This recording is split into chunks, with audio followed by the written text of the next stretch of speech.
Bismillahirrahmanirrahim.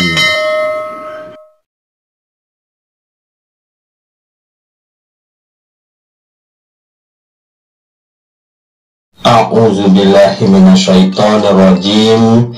Bismillahirrahmanirrahim. Assalamualaikum warahmatullahi wabarakatuh. Alhamdulillahirabbil alamin. Wassalatu wassalamu ala asrafil anbiya'i wal mursalin wa ala alihi wa sahbihi rasulillahi ajma'in. Ashhadu alla ilaha illallah wa ashhadu anna muhammadar rasulullah. Allahumma sholli wa sallim wa barik wa karim wa anzim ala sayyidina wa habibina wa syafi'ina wa qurrati a'yunina wa maulana Muhammadin wa ala alihi wa ashabihil kiram wa man tabi'ahum bi ihsani ilahi yaumidin, amma ba'du. Bersyukur kita kepada Allah Subhanahu wa ta'ala yang telah memberikan kita banyak kenikmatan. Di antaranya nikmat yang utama, yaitu nikmat iman, nikmat Islam, nikmat kesehatan, dan yang tidak kalah pentingnya yaitu nikmat kesempatan dan waktu luang, sehingga kita masih dapat dipertemukan kembali di channel Cahaya Al-Qud ini yang insya Allah selalu membahas hal-hal yang bermanfaat dari dunia sampai akhirat. Salawat dan salam teruslah kita limpah curahkan kepada junjungan kita Nabi besar Muhammad Sallallahu Alaihi Wasallam dengan kita mengucapkan Allahumma sholli ala Sayyidina Muhammad wa ala ali Sayyidina Muhammad. Insya Allah dengan kita senantiasa bersolawat kepada Rasulullah, kita akan mendapatkan pertolongan, mendapatkan syafaat baik di dunia dan kelak di akhirat. Amin ya rabbal alamin. Saudara-saudariku, para pemirsa channel Cahaya Al-Qud dimanapun Anda sekalian berada, saya doakan insya Allah Anda semua selalu dalam keadaan sehat walafiat, selalu dalam keberkahan, selalu dalam limpahan rezeki yang berkepanjangan, selalu dalam lindungan Allah Subhanahu wa ta'ala, selalu dalam kemuliaan dan kejayaan baik di dunia dan kelak di akhirat. Dan juga yang mungkin pada hari ini, saat ini ada di antara saudara-saudariku yang sedang menghadapi suatu masalah. Saya doakan insya Allah semua masalah-masalah yang Anda hadapi akan segera diangkat oleh Allah Subhanahu wa ta'ala, diselesaikan oleh Allah Subhanahu wa ta'ala, dan diberikan jalan keluar yang terbaik dari Allah Subhanahu wa ta'ala. Amin amin ya rabbal alamin. Saudara-saudariku yang dimuliakan Allah, pada kesempatan perjumpaan kita kali ini kita akan membahas mengenai larangan sholat hajat di waktu yang dilarang oleh Allah Subhanahu wa ta'ala. Larangan sholat hajat di waktu yang dilarang oleh Allah Subhanahu wa ta'ala. Nah, saudara-saudariku yang dimuliakan Allah, salah satu amalan yang dapat kita kerjakan untuk menambah pahala kita di dunia maupun di akhirat selain dari ibadah wajib, yaitu amalan sunnah. Sejatinya banyak sekali amalan sunnah yang dapat kita kerjakan. Contoh yang sederhana ialah dengan melakukan sholat sunnah hajat. Sholat sunnah sendiri terdiri dari berbagai macam sholat sunnah. Salah satunya adalah sholat sunnah hajat. Nah, saudara-saudariku, sholat sunnah hajat ini sudah sering dan bahkan tak asing lagi didengar, karena merupakan sholat sunnah yang memiliki keutamaan untuk meminta atau memohon kepada Allah Subhanahu wa ta'ala agar dikabulkannya hajat kita, keinginan kita maupun kebutuhan setiap umat muslim di seluruh dunia. Dalam fikih sunnah, Sayyid Sabiq menyebutkan keutamaan sholat hajat dengan mengutip hadis sahih dari Abu Darda radhiyallahu anhu bahwasannya Nabi Shallallahu Alaihi Wasallam bersabda, barang siapa berwudu dan menyempurnakannya, kemudian mengerjakan sholat 2 rakaat dengan sempurna, maka Allah memberi apa saja yang ia minta, baik segera maupun lambat.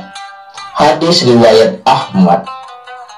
Nah, saudara-saudariku yang dimuliakan Allah, dalam pelaksanaannya, sholat hajat seringkali dilakukan paling sedikit 2 rakaat dengan 1 salam, atau sholat hajat dilakukan dengan 4 rakaat, 6 rakaat sampai 12 rakaat, dan setiap 2 rakaat dengan 1 salam.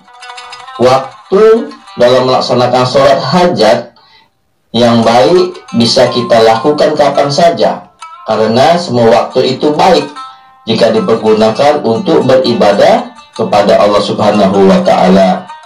Namun akan lebih baik lagi jika sholat sunnah hajat ini kita lakukan pada sepertiga malam, sekitar pukul 1 dini hari sampai subuh pukul 4 lebih kurang, ya.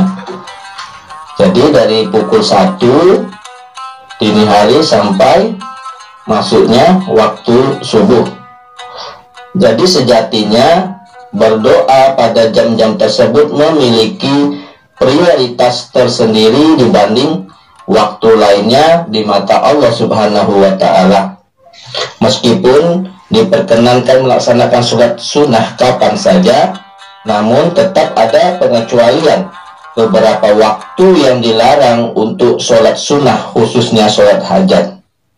Nah, saudara-saudariku yang dimuliakan, yang dirahmati, yang diberkahi, dan tentunya dicintai oleh Allah Subhanahu wa Ta'ala, adapun waktu yang tidak dibolehkan ibadah sholat sunnah ataupun sholat sunnah hajat, yaitu yang pertama, waktu setelah sholat subuh sampai matahari naik sekitar 1 anak panah atau 2,5 meter, 2,5 meter, yaitu sekitar 15 menit dari terbitnya matahari. Kemudian yang kedua, waktu yang dilarang melaksanakan sholat sunnah, waktu matahari terdapat di atas kepala sampai waktu sholat zuhur. Kemudian yang ketiga, waktu setelah sholat asar sampai terbenamnya matahari. Nah, saudara-saudariku yang dimuliakan Allah, dalil larangan sholat sunnah hajat di 3 waktu tersebut yaitu diriwayatkan dari Abu Sa'id Al-Khudri. Ia berkata, saya mendengar Rasulullah Shallallahu Alaihi Wasallam bersabda, tidak boleh sholat setelah subuh sampai matahari naik sedikit, dan tidak boleh sholat setelah asar sampai matahari menghilang atau tidak nampak atau terbenam. Hadis riwayat Al-Bukhari dan Muslim. Kemudian dalil yang berikutnya dari Uqbah bin Amir Al-Juhani diriwayatkan, ia berkata, 3 waktu yang Rasulullah Shallallahu Alaihi Wasallam melarang kami untuk sholat dan menguburkan orang yang mati di kalangan kami pada waktu-waktu tersebut: ketika matahari terbit sampai naik sedikit, ketika matahari berada di kulminasi atau titik tertinggi sampai tergelincir, dan ketika matahari condong untuk terbenam sampai terbenam. Hadis riwayat Muslim. Nah, saudara-saudariku yang dimuliakan, yang dirahmati, yang diberkahi, dan tentunya dicintai oleh Allah Subhanahu wa Ta'ala, dengan kita mengetahui waktu yang dilarang untuk mengerjakan sholat sunnah, dimaksudkan agar amal ibadah yang kita lakukan, yang kita kerjakan tidak sia-sia, agar keinginan kita dikabulkan. Tentunya tidak cukup hanya melakukan sholat sunnah hajat untuk 1 kali waktu saja. Para ulama menyarankan agar kita bisa melakukan sholat sunnah ini sebanyak 3 malam sampai 7 malam berturut-turut, agar Allah Subhanahu wa Ta'ala bisa melihat di mana kesungguhan Anda dalam meminta dan memohon pertolongan kepada Allah Subhanahu wa Ta'ala. Nah, saudara-saudariku yang dimuliakan Allah, demikian penjelasan mengenai waktu sholat sunnah hajat. Jika saudara-saudariku berminat untuk melaksanakan sholat sunnah hajat dengan harapan terkabulnya hajat kita, ingatlah untuk selalu melakukan sholat tersebut dengan khusyuk serta niat tulus dan ikhlas, semata-mata hanyalah karena beribadah kepada Allah Subhanahu wa Ta'ala. Dan jika kita ingin segera terpenuhi, lakukanlah sholat hajat ini di sepertiga malam terakhir setelah melakukan sholat tahajud. Nah, saudara-saudariku yang dimuliakan Allah, kenapa waktu sepertiga malam ini sangat mustajab? Karena diriwayatkan oleh Bukhari Muslim, ya, pada di ujung malam, ya, di waktu sahar atau waktu sahur yang sering disebut orang waktu sahur, kira-kira 30 sampai 45 menit sebelum waktu subuh, itu waktu yang sangat mustajab. Dalam hadisnya, Allah turun ke langit dunia pada sepertiga malam terakhir. Kemudian Allah menyeru, adakah hamba-hambaku yang memohon ampunan kepadaku, maka akan aku ampuni dia. Adakah hamba-hambaku yang bertobat kepadaku, maka akan aku terima tobatnya. Adakah hamba-hambaku yang meminta hajat, yang berdoa, niscaya akan aku perkenankan hajat dan aku kabulkan doa-doanya. Diriwayatkan oleh Bukhari dan Muslim. Nah, saudara-saudariku yang dimuliakan Allah, dengan kita mengetahui waktu-waktu yang mustajab untuk kita berdoa, mudah-mudahan semua hajat kita, cita-cita kita akan segera diijabah oleh Allah Subhanahu wa Ta'ala. Dan ingat, tujuan kita hanya semata-mata untuk beribadah kepada Allah Subhanahu wa Ta'ala dan menghadap ridha dari Allah Subhanahu wa Ta'ala.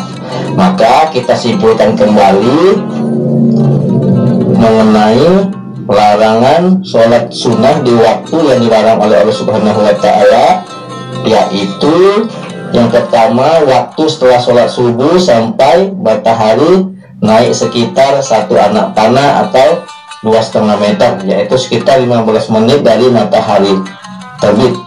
Yang kedua, waktu matahari tepat di atas kepala sampai sholat zuhur, sampai masuknya waktu zuhur.